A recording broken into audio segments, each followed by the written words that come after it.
Before we get started with this week's episode, I want to give you a quick update on the Practice Accelerator. I'm excited to say that the founding membership has officially sold out in less than a week, which for me is incredibly exciting. And honestly, let me say thank you to everyone who jumped in early and has helped us to start building this amazing community. Here's the good news, though. If you still want to join us, monthly membership pre-registration is open. And as a listener of the Practice Playbook podcast, you can get $10 off your monthly membership by using the code PPP at checkout. The Accelerator is designed for professionals who want more than just ideas. It's for people who want structure, strategy, accountability, and a community of forward-thinking professionals who are serious about building sustainable, successful practices. You can go to my website at susaneguthrie.com and click on the Accelerator button to find out more, or just go to the show notes and click the button there. Most people think leadership happens because someone notices you. And honestly, that's not how it really works. Real influence is built when people learn they can trust you to show up, follow through, and lead when things get hard. Today, my friend, current ABA Dispute Resolution Section Chair Liz Hill, and I are going to pull the curtain back on what really happens behind the scenes in leadership and how volunteering inside the ABA can completely change your career, your confidence, and your professional trajectory. It did it for both of us. Maybe it can do it for you as well.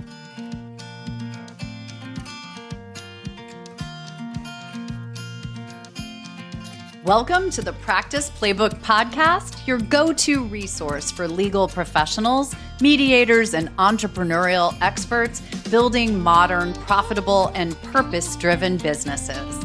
I'm your host, Susan Guthrie, attorney, mediator, and #1 best-selling author with over 35 years of experience. I'm a former chair of the ABA section of dispute resolution, and I've helped thousands of professionals build practices they love through my books, coaching, and training programs. Each week, I'll bring you real-world strategies, mindset shifts, and behind-the-scenes insights to help you grow with clarity, confidence, and impact. Let's dive in. Welcome back to the Practice Playbook podcast, everyone. Today's episode is one that I think is going to resonate with so many professionals who are trying to figure out not just how to build a career, but how to build real influence, real relationships, and real opportunities within their profession. Because here's the truth. Some of the biggest breakthroughs in your career often come from the rooms you almost didn't walk into, the committees you almost didn't volunteer for, and the relationships you almost didn't take the time to build. My guest today is Liz Hill, Director of Communications and Development at MWI and the current chair of the American Bar Association's section of dispute resolution. Liz has spent more than 20 years working across higher education, corporate, government, and legal settings, and she has become known, oh yes she has, for her practical, systems-focused approach to leadership, connection, and navigating complex professional environments with clarity and confidence. In this conversation, which, for those of you that know, are with the current chair of the section of dispute resolution, and I am the immediate past chair of the section of dispute resolution. So we're really talking about what happens when you move from simply participating in a professional organization to becoming someone who helps shape them. We'll talk about leadership, visibility, relationships, timing, mentorship, and why getting involved can completely change the trajectory of your career in ways that you never expected.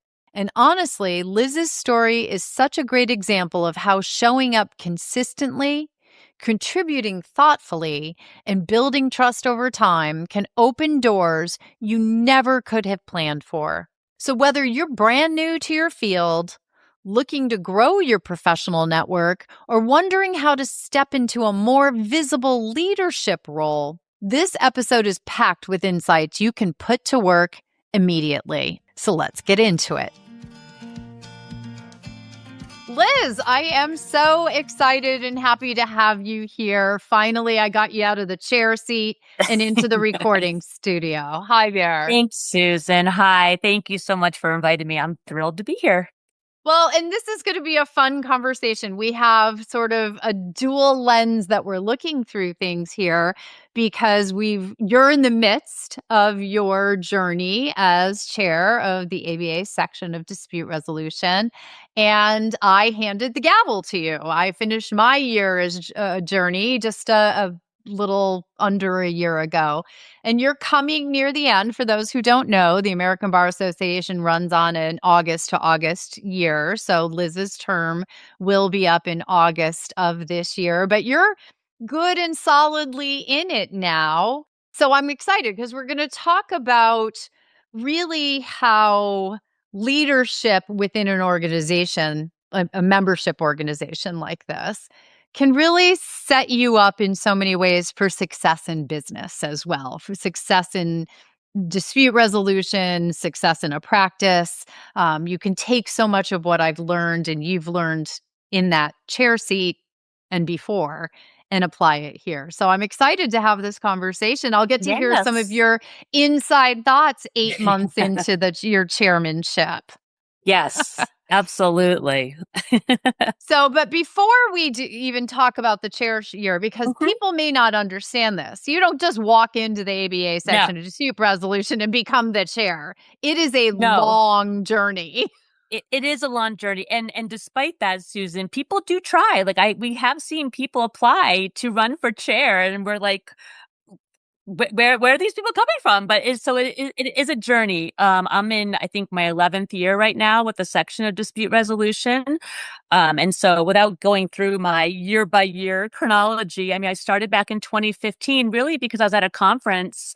I was working as an ombuds, looking for ways to connect with my ombuds community a different way. And I ran into a person some people here might know, Chuck Howard, and he pulled me aside and he said, well, did you know that at the ABA, I am revitalizing the Ombuds Committee in the section of dispute resolution? And I was like, oh my gosh, I had no idea because I had previously been an ABA member back in law school and then as a young lawyer, active in the Young Lawyers Division.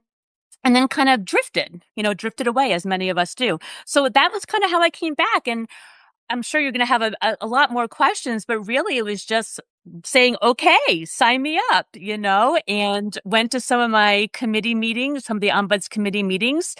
And we could talk more about some of the projects and whatnot, but just started raising my hand and saying yes to projects. And then, as you said, it was a journey from there, just started taking on more and more and more responsibility. And 10 years later, here I am, chair.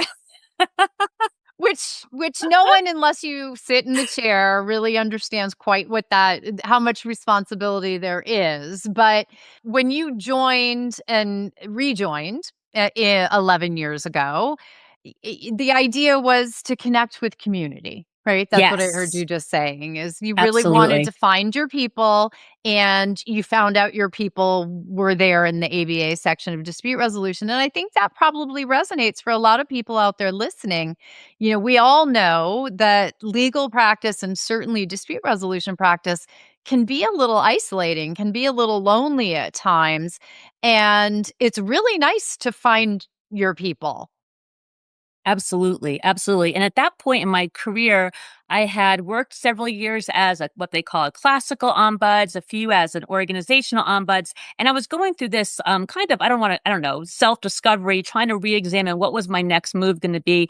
And I was involved with another association called the International Ombuds Association, but really was looking for a broader, like you say, connecting with a broader community of ombuds from different types of ombuds practices. And that's what really attracted when Chuck told me he was revitalizing demoralizing because the ABA Ombuds Committee really is that. It's a home for all different types of ombuds from around the world, really. And so, yeah, it was just great to be able to build that community. But of course, as you know, getting involved and then moving on beyond the Ombuds Committee, the world really opened, right? Because then I was mixing and mingling and had access to and was working alongside so many different types of dispute resolution practitioners, not just ombuds, but mediators, arbitrators, judges, legal educators, right? And You name my it, we got them. my community went from like a pea, right?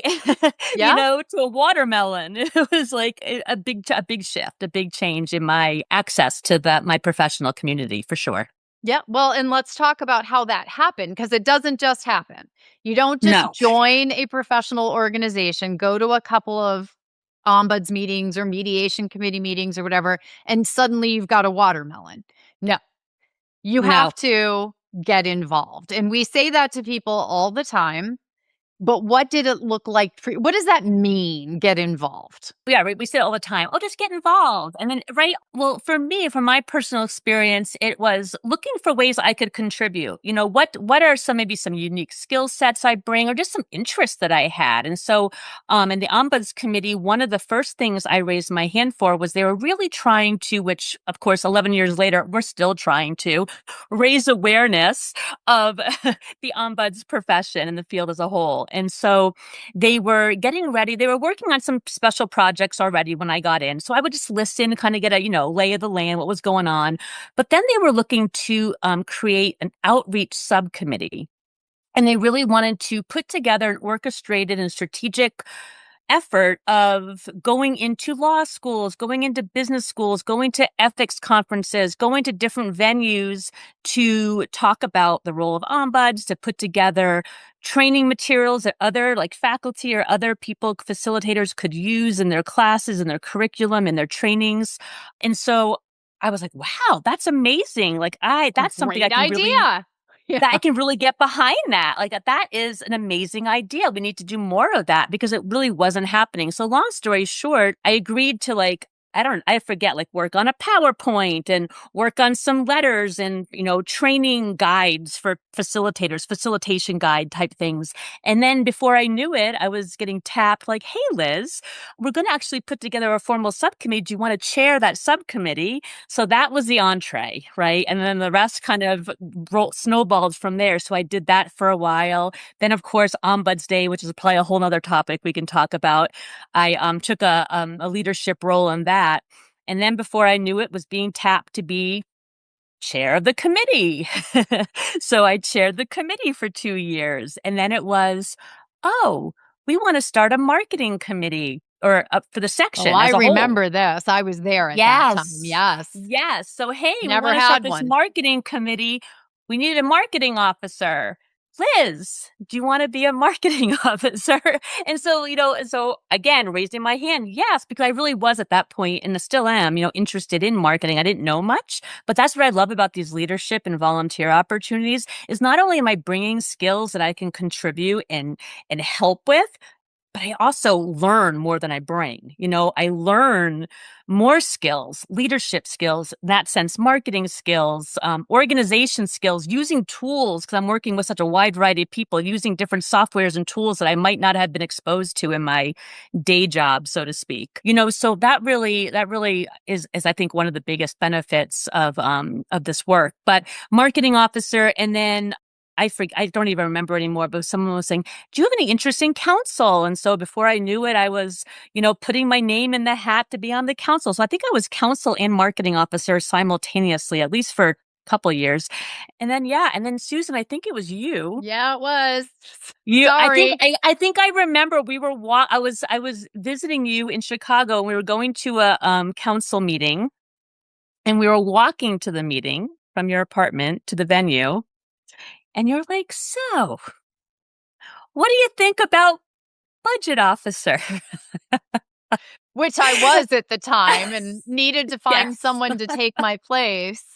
But so for those who don't know, in the section of dispute resolution, budget officer is the first step on the rung to chair. So once you become budget officer, you then follow to vice chair, chair-elect, and then you become chair. So basically what I was saying to Liz is, hey, have you ever thought about being chair of the section? We're going to get Yeah. 4 years of work out of you first. That's right. That's right. And I will say I hesitated because I knew that. I knew that. Mm-hmm. And I did hesitate, but lo and behold, I took you up on that and here we are. So went through those different ladder positions over the past 4 years. And yeah, and now I'm however many months now, I don't even know, into my chair year. Well, and you're past 6 months. I'll do the quick math on it. You're past 6 months, so you're, in the last month as it starts to move on to the next chair. Doug Mintz, Right. our friend and colleague, will be the next Yes. chair. So one of the things, because you're in some ways our paths were really similar, right? We both got involved. I came in through the membership committee, same thing, raised my hand, took on a bunch of things, and ended up as one of the co-chairs of the committee. Didn't do marketing, but I did membership officer, same Right. sort of progression. But I think it's really important for people to hear, and you and I have talked about this before, that when you first come into the section, and we keep saying just get involved, that is the time to raise your hand and get involved. So if they're looking for someone to raise their hand and do something, do it. Just do it, get involved. But at some point in time, you even alluded to this when I asked you about being budget officer, right? You do need to start thinking more strategically about the roles that you take in a section, or you'll bounce from committee to committee chair, from running, an institute to being on the planning committee for the conference or those things. But if you really want to move up in leadership, at some point you need to become strategic about it, right? I would agree with that. Yes, because it is a commitment. I mean, you're making a commitment to the section, but you're also making a commitment to yourself, to your peers, right, to your colleagues, Sure. and to the field, to the profession, right? Because it's one of those things where if you say you're going to do it, you got to be all in. You got to do. You got to do it. Right. Nothing worse than saying you're going to do something and then not doing it. So I think a big part of it, and hopefully most people know this coming into a leadership role, but maybe some people have had to learn it the hard way. I don't know, but is follow through. Not only just raising your hand, and maybe raising your hand earlier than maybe you feel you're ready. Because I do hear people do reach out to me quite a bit, like, "Hey, how do I get involved? What's available? What are the options?" And I think most of us are always happy in leadership to talk to people about that, but to really think through what do you have the capacity to do and to do well, because it is a commitment, and being thoughtful and strategic is this the right time and place for those larger leadership roles? So I'm kind of talking out of both sides of my mouth, because while I'm saying raise your hand earlier than maybe you think you're ready for, that's like I see that a lot of like in the committee roles, right? Instead of waiting for someone to ask you or waiting for that perfect project, just start raising your hand and taking things on, because a lot of those are one and dones, or a lot of those are, short-term task force type projects. But once you start moving up into the officer positions, council positions, you do need to be more strategic, because especially if you're going to get on the ladder, it's a 5-year commitment. Right? Because you're budget officer, as you said, you go up the 4 rungs to chair, and then you're an immediate past chair for a year. So it's a 5-year commitment. You have to think about time, energy, and resources, and what you can do, because it's one of those things is once you're in, you have to commit.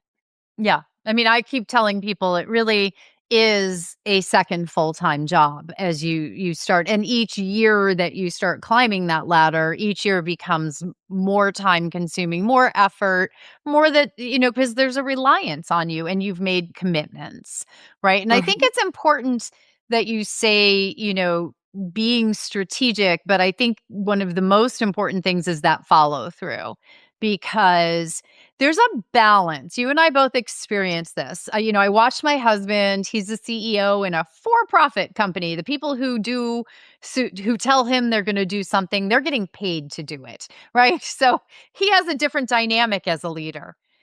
You and I, as leaders in a volunteer Mhm. organization, there is an entirely different dynamic that is built there, because the people who are agreeing to do something, they're volunteers who have day Yes. jobs.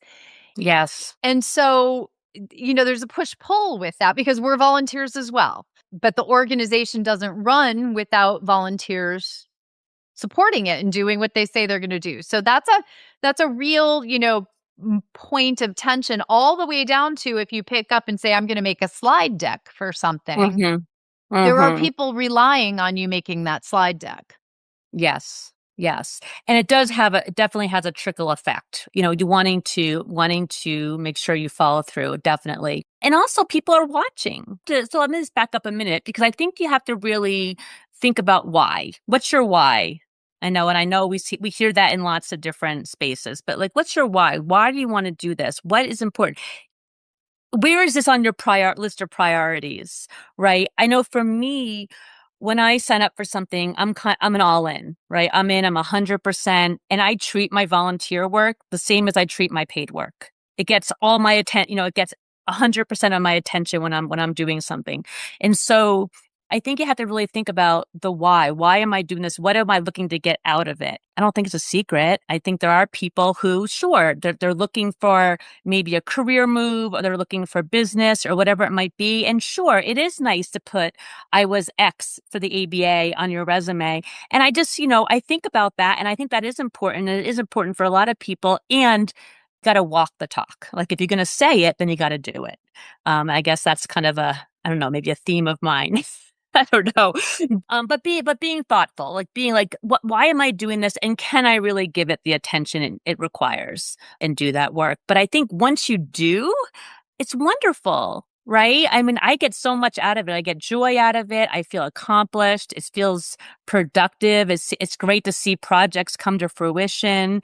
The community, like we talked about earlier, some of my best friends came from working on different committees and on different projects. Number one, probably would have never met those people, but then they became like people I go on vacations with or I spend holidays with. I think that's a huge part of it. So really think about what do you want to get out of it? And then making sure it aligns with what you're doing. And that you have the time, the ability, and the actual desire to do it. Because I do want to say something and have you share as well, because I know you've been through this. There are a lot of people who join and want to get involved because they see it as an avenue to be able to promote themselves or to get their thought leadership pieces printed or to be on a panel for a production or a program that we're doing. And those are all, real perks of being Sure. involved. But that's not actually how you start, building your way up in leadership. Being visible like that doesn't really do that. Nope. It's the work you do and follow through. I would agree. Yes, it's building that trust, right? Doing the Yeah. work, building that trust, sharing ideas, sure. Connecting with others, sure. Building the relationships, creating opportunities for yourself and others. I mean, one of the things I love most about it is being able to kind of lift others up. Like, we get into these positions and it's an opportunity to really showcase what all the wonderful things that people around us are doing because over the time we develop a platform. When I was doing the marketing officer, I learned so much more about social media. I had used it. I would say I dabbled in it. Now I feel like I'm pretty like active on it. And a lot of that I learned over through the course of these different roles, but it's not so much about, oh, look at me, look what I'm doing, but it's a chance to be like, look what all these other people are doing. They're doing such great things. And you create a voice for yourself and then you also create a voice for others, which I think is really important. Yeah. I mean, and there's that aspect of this that it isn't really about you in all ways, about us individually. The section, and at least in the section of dispute resolution, I always felt to a very large degree and still do today that it's about the profession and the professions of dispute resolution and the fact that everything that we're doing within the world's largest organization of dispute resolution professionals is working to support that profession. And to be at a place where you get to have input into driving and supporting the profession as it goes forward, that's a pretty exciting place to be at times. Oh, absolutely. I mean, it's almost, yeah, it's a wonderful platform to do that. right? And as you know, so much of the work happens behind the scenes. It's Oh, not that. all the work happens behind It's the not scenes. all what is the term glitz and glamour? I mean, I remember Yeah. you saying, Liz, I woke up this morning. We were at the San Diego conference, I Yeah. think. And I think I was out there, doing my balloon arches and like You were? pushing stuff around and like moving tables and doing all these things. And you're like, "Liz, I woke up this morning, I looked at the window and there I see you, doing." And I mean, that is it. A lot of it is like just digging in, doing the work. It's not glamorous, but No, I you mean, were that's blowing up hundreds of balloons at dawn. It was like the sun was coming up and you're out there blowing up balloons. blowing up Yes, I balloons. The know. glamorous life of Not the glamorous. So it's derelict. rarely glamorous. I mean, every now and again we get a nice spotlight and that's lovely. Maybe. But so much of it really is behind the scenes, doing a lot of the work, so many meetings, so much coordinating, trying to align people, especially when you get into somebody, as chairs and officers, really kind of, coaching people and guiding people. So a lot of it is not only your development, but helping develop others as well. It's a great life. It's a great sociology experiment in how people work together because every year looks different. You've got different people in the mix, different dynamics, different planning committees. So it's a great way to kind of get out of your day to day and really explore something different. So I don't know. I'll stop there. No, I actually think that's really, a key thing for us to talk about. And I'll tell you, for me, it was a huge surprise because I had run my own law firm. I had, been a leader in other ways, but there was something about stepping into the role as leader in the section, realizing that, you had to get buy-in from people to come to the table. You had to manage personalities and personality conflicts. Not everybody always gets along 100%. There Right. are issues that arise. And as you said, a lot of this goes on behind the scenes, but when you're the chair, when you're the leader, doesn't matter what you call it, Mm-hmm. when you're the leader, Mm-hmm. you're the person that has to figure out how to manage that. Mm-hmm. And so Mm-hmm. that was actually a huge part of the job that it's very hard to understand how that fits in until you're suddenly sitting in the seat and someone's like, you have a meeting at 3 o'clock with 5 disgruntled people who wanted Yeah. Yeah. something and didn't get it, and Right. or want to know why you did this instead of doing that. And so, yeah, glitz and glamour. And then there's the other side of it. But so incredibly valuable. It's like running a business. Yes. I know it's a nonprofit and I know we're volunteers, but it really is like running a business because, sure, we have a budget officer, but even as you go into, vice chair, chair-elect chair, you're still having to understand the financial. And right now, as some people might know who are listening, we're going through some significant financial changes, right? And so really understanding and helping navigate that, but also wearing that kind of what might traditionally be a employee relations hat, you There know, you go. being the ombuds or being the employee relations person, being the person to help navigate that, leading meetings, guiding decision making, kind of, you have to kind of be overseeing it all. And sure, am I planning every event? No. But am I in the know? Am I going to those meetings to check in like, hey, what's going on? What's the plan? How can I help? Being kind of that servant leader is kind of more my style. And so I might not be doing everything, but I need to be aware of everything, of what's going on. And I want to go back to something you had mentioned earlier, and I think I missed my opportunity, but you were talking about, especially with the ABA, it's a big organization. It's love it or hate it. It's name recognition, right? It's a platform. It has some credibility. It has a lot of credibility. And so I think it's great when people bring their ideas. And so many of our great ideas start at the committee level. And then the section, of course, can pass them through. And I'm just thinking of some of the ombuds initiatives that we've had recently over the past decade, getting Ombuds Day off the ground. It came up from a committee, right? And then you can use the ABA name and platform to really move those initiatives and get some, get some oomph behind them, get some momentum.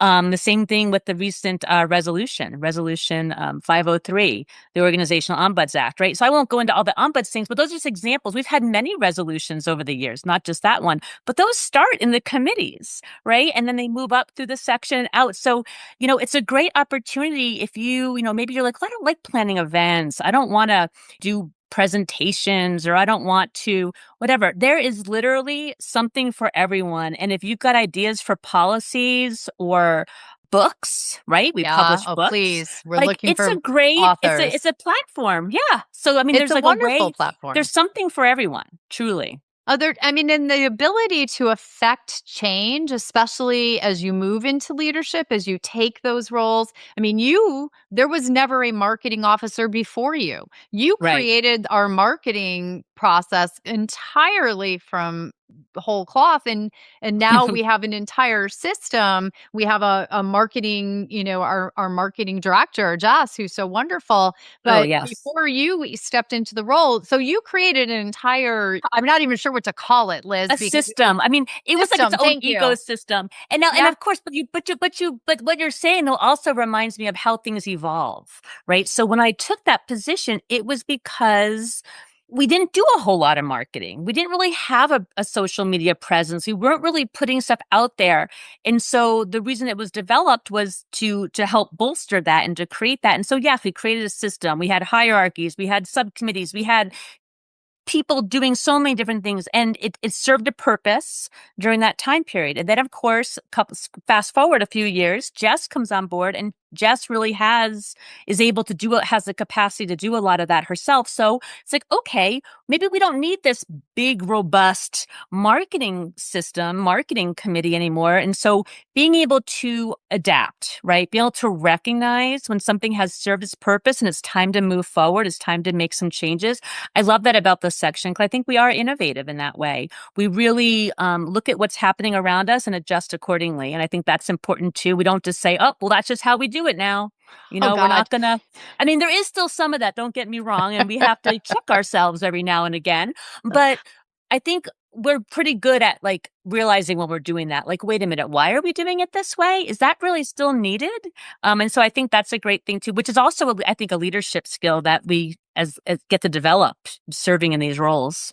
Well, and I love that, right? And the innovation. I'm going to take a moment to my listeners, because the section recently innovated some new programming, right? We were able to see a need amongst dispute resolution professionals for practice development and practice building.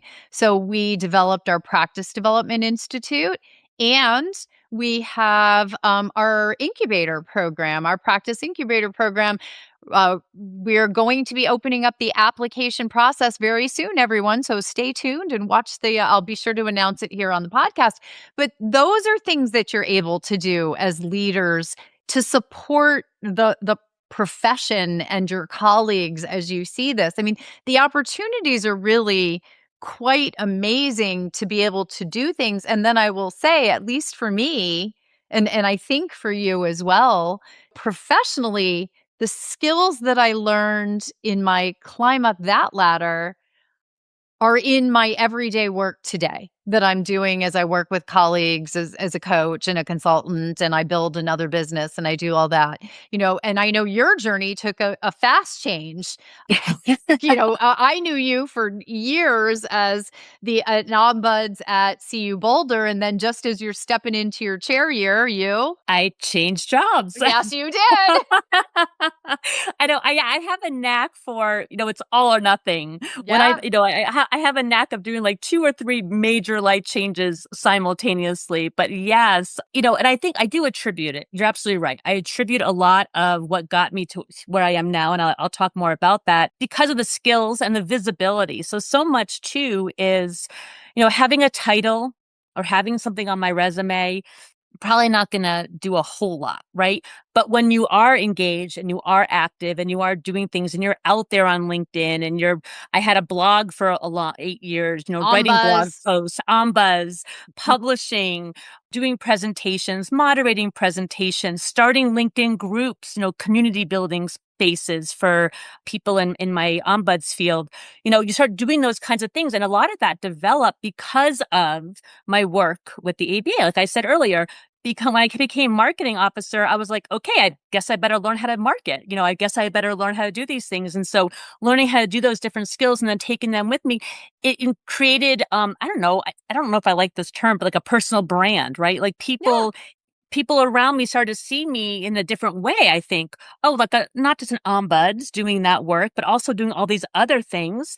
And so, yeah, my current boss, he noticed it, Yeah. and he came to me and said, "Hey, do you want to come do some of that for my company?" And so here we are. Now I am the director of communications and development for MWI Mediation Works Incorporated. Another Chuck, lots of Chucks in my life. I'm Yes. seeing a theme A here. But pattern. Chuck Doran is the executive director of MWI. So he was the one took notice of that and was like, we want some of that here. So yeah, it does. It can really change your whole trajectory and your whole direction. And we were talking before we started recording that this is definitely not linear, right? It's a lot of bobs and weaves and journeys and ins and outs. Like I was in the ABA as a young lawyer, then I wasn't, then I'm back. And, it doesn't have to be a linear journey. No, I mean it's really it's finding the right place in such a huge organization, and right, a couple 100,000 people are members of the ABA. So, but it's finding your space. I mean, even in the section of dispute resolution overall, I think we have 13, 14,000. But then, it's when you get involved, that's when you start to meet the people. It's when you start making those relationships. It's when you start getting involved in what it is to run and grow any organization. It's an organization, and it's a microcosm within a larger organization. And I have Hmm. to say, I learned, so much. And each year as I climbed that ladder, I learned so much. But mostly, I will say, in the year as chair, I really Hmm. feel like that was the year where when the buck stops with you, and you're the one who gets the daily phone call or the emails. I mean, it's pretty much a 7-day a week job. Going Yes. something comes up pretty much Every every day, day. there's several phone calls, many Yeah, emails, yeah, usually a handful of meetings. yeah. To deal with Something. something or get something done.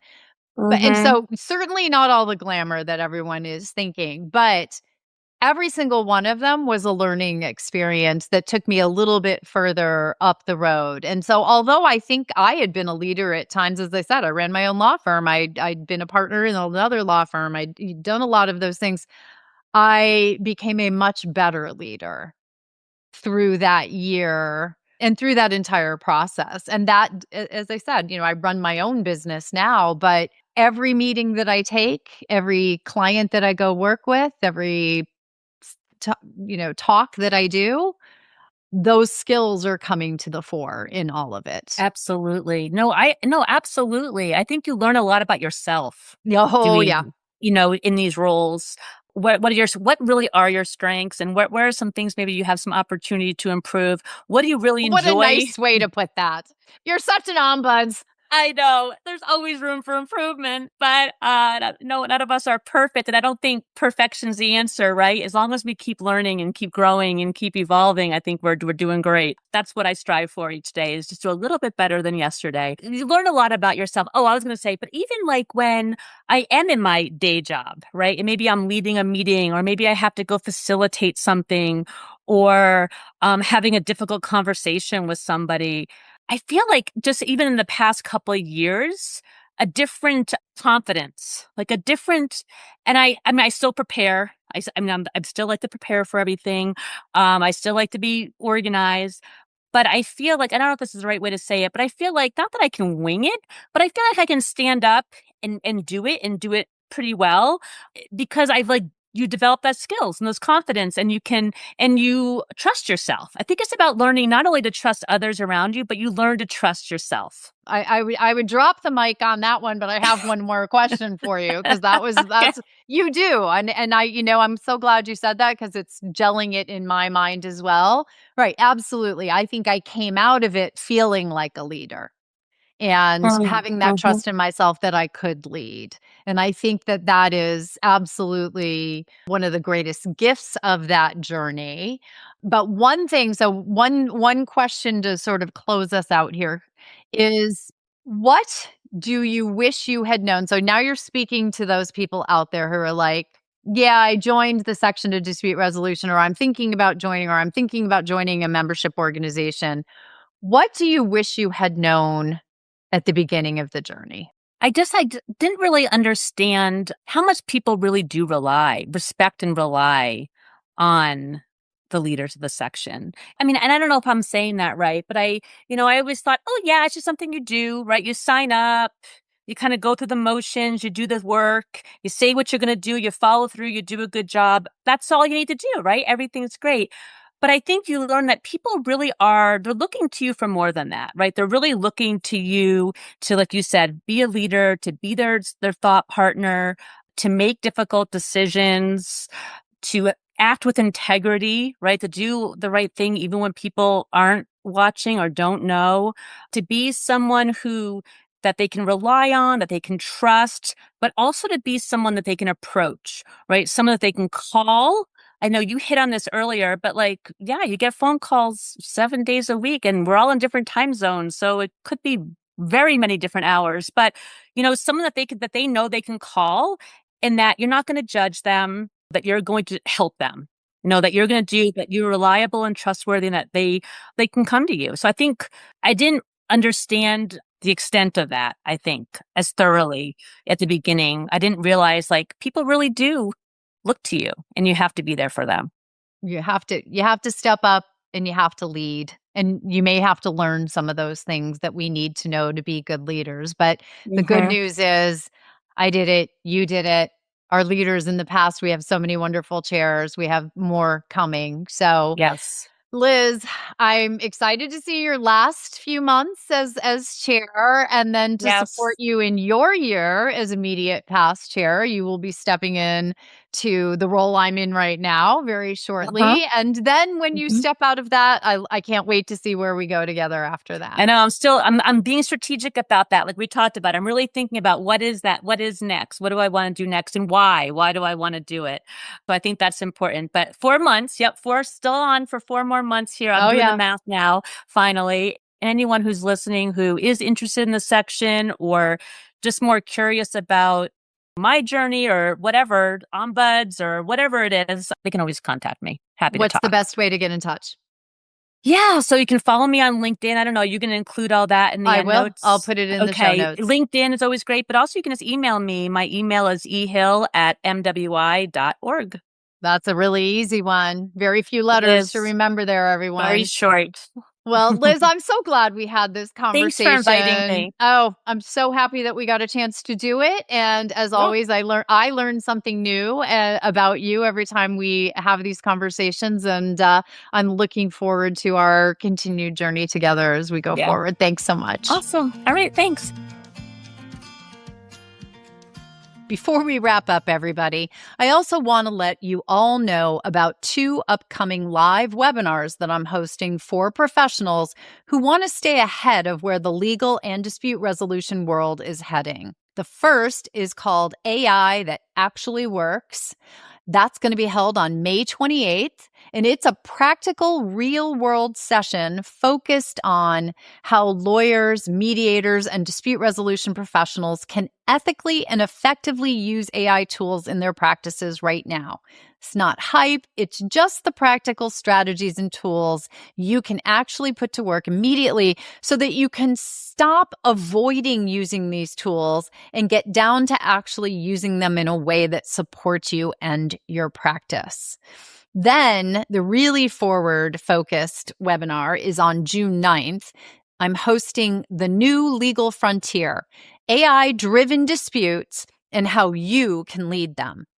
This webinar looks at the bigger picture of how AI is reshaping disputes, our client expectations, and our professional opportunities. And most importantly, how practitioners can position themselves as leaders in this rapidly changing environment. You can attend either webinar individually, or for the best value, you can bundle both of them together at a special discounted rate, saving $95. And for Practice Playbook podcast listeners, you can get 20% off any registration, including the bundle, by using the code Susan20 at checkout. You can find out all the details and register on the website at susaneguthrie.com. Just click on the webinars page. All right. So as a quick roundup, as always, there were so many golden nuggets here, but I want to pull a few out from this great conversation with Liz Hill. First, professional organizations are not just about networking. People often think that is the value of being in something like the American Bar Association. That's part of it, but they are truly about visibility, contribution, and building trusted relationships over time. Second, leadership opportunities rarely appear fully formed. Most begin with simply showing up, volunteering, and being willing to contribute consistently. Third, the relationships you build through service and collaboration can shape your career in ways you could never strategically plan on your own. And finally, one of the biggest takeaways from Liz's journey is that influence is not built overnight. It is built through trust, reliability, and a willingness to stay engaged, even when you are not sure exactly where it might lead. This was such a great conversation and so many valuable lessons for anyone building a modern professional practice. Thank you so much, Liz, for joining me. We look forward to your last few months of your chairmanship. And then we will be on to my friend, Doug Mintz. The Honorable Douglas Mintz will be taking over in August as the new chair of the section of dispute resolution. Everyone, I hope that you enjoyed this episode and got some great insights about how you can take leadership and your journey through the professional organizations you dedicate your time to help not only the organization, but also your practice. Until next time, keep building the practice of your dreams. It's one step at a time, and keep on listening. Thanks so much for listening to the Practice Playbook podcast. If you enjoyed today's episode, I would love it if you'd take a moment to leave a review, follow the show, or share it with a colleague who's ready to build the practice of their dreams. If you want more support and tools like the ones you heard today, join the waitlist for the Practice Accelerator, my brand new subscription program packed with resources to help you grow smarter. You can find the link in the show notes or visit susaneguthrie.com to learn more. Until next time, stay focused, stay intentional, and remember, success starts with the right playbook.